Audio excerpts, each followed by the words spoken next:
Rick Rule joins us now for our special Outlook series. Rick, always good having you on the show. Happy to see you again. Pleasure. Thank you for having me. So as the year is winding down here, Rick, seems gold is swimming upstream here.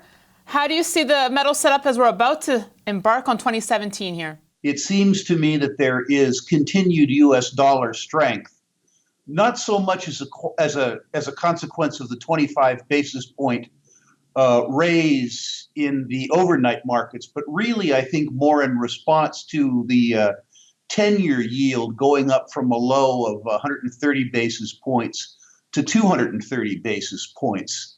I also think that U.S. dollar strength is due not so much to the overall strength in the U.S. economy, but rather its strength relative to other poorer performing economies like Europe and Japan. So I think continued dollar strength, relatively strong 10-year treasury rates. By relatively strong, I mean in the 12-month context rather than the 10-year context. I think those will continue to weigh on the gold price, at least for the first quarter. And you know, you mentioned deficit. How do you expect President-elect Trump to tackle the U.S. deficit? I expect him to make it worse, to exacerbate it. Trump didn't talk in the consequence of making promises to the 60 million Americans who voted for him about returning money, particularly to the taxpayer. He talked about changing the nature of entitlements. In other words, who got them.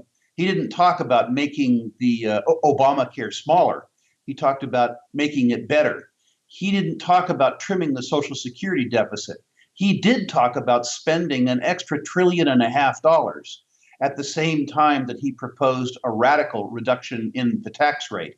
That isn't the stuff that reduces deficits. That's the stuff that takes a deficit from $1 trillion to $2 trillion or $2.5 trillion. And you mentioned the U.S. dollar before, Rick. Let's get back to that for a second. Do you think it's almost taking the place of gold in the sense as a safe haven? You know, we've seen these recent events taking place and people are not flocking to gold as a safe haven. Do you think that the U.S. dollar has become that alternative? Yes, beginning about 40 years ago, 35 years ago. I think the chief competitor that gold has is the U.S. 10-year Treasury. I think that's the world's benchmark instrument worldwide. It's what people go to in times of stress. It's what sovereigns hold their wealth in. I would go so far as to say that it doesn't challenge gold, but rather that gold occasionally challenges it. I believe over time that gold will challenge the U.S. 10-year credit more effectively than it does today. But I don't think gold will win the war, and I don't think it has to. A small deviation of wealth from the U.S. 10-year Treasury to gold and gold stocks would have a dramatic impact. And what are you seeing on the mining side? Aren't we seeing tightening supply, and especially should gold fall below 1,100, we could see a lot more mine closures here, Rick? Yeah, I don't think that mine supply is a particularly important determinant of the gold price. Almost all the gold that's ever been mined is still supply. We do an odd thing, which you and I have talked about. We take gold out of a hole in the ground called a mine, and we put it in a hole in the ground called a vault. We don't use it for much of anything other than to measure perception and to use it as a medium of exchange. I do think that an extended period of gold prices below $1,100 would materially impact the fortune of gold mining companies. But I don't think that new mine supply or fluctuation in new mine supply is an important determinant in the gold price. Rick, the audience really values your opinion. So give us a sense of what your investment strategy for 2017 is. What are you eyeing? What are you planning to step out of? Well, if you had asked me that question 4 months ago, I would have suggested that I would be moving fairly aggressively beyond gold into unloved commodities, things like zinc, things like uranium, things like agricultural minerals, setting up investments in 2017 that would likely mature in 2020. We will certainly be doing that, but the truth is that the competition from the dealers and other investors in the gold space has weakened dramatically with the gold price.